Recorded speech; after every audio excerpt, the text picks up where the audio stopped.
ஓசியா அதிகாரம் 14. இஸ்ரவேலே, உன் தேவனாகிய கர்த்தரிடத்தில் திரும்பு. நீ உன் அக்கிரமத்தினால் விழுந்தாய். வார்த்தைகளை கொண்டு கர்த்தரிடத்தில் திரும்புங்கள். அவரை நோக்கி, தேவரீர் எல்லா அக்கிரமத்தையும் நீக்கி எங்களை தயவாய் அங்கீகரித்தருளும். அப்பொழுது நாங்கள் எங்கள் உதடுகளின் காளைகளை செலுத்துவோம். அசீரியா எங்களை இரட்சிப்பதில்லை. நாங்கள் குதிரைகளின் மேல் ஏறமாட்டோம். எங்கள் கைகளின் கிரியையை பார்த்து நீங்கள் எங்கள் தேவர்கள் என்று இனி சொல்ல மாட்டோம். திக்கற்றவன் உம்மிடத்தில் இரக்கம் பெறுகிறான் என்று சொல்லுங்கள். நான் அவர்கள் சீர்கேட்டை குணமாக்குவேன்.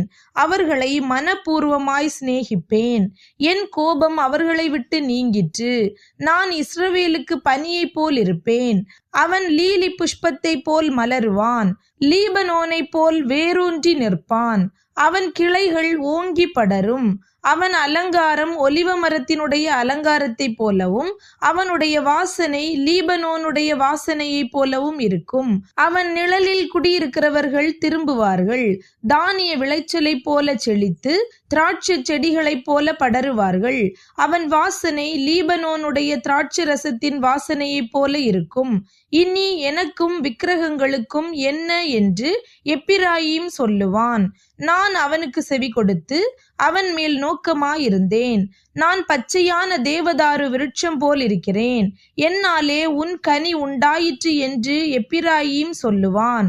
இவைகளை உணரத்தக்க ஞானமுள்ளவன் யார்? இவைகளை கிரகிக்கத்தக்க புத்தி உள்ளவன் யார்? கர்த்தருடைய வழிகள் செம்மையானவைகள். நீதிமான்கள் அவைகளில் நடப்பார்கள். பாதகரோவென்றால் அவைகளில் இடறி விழுவார்கள்.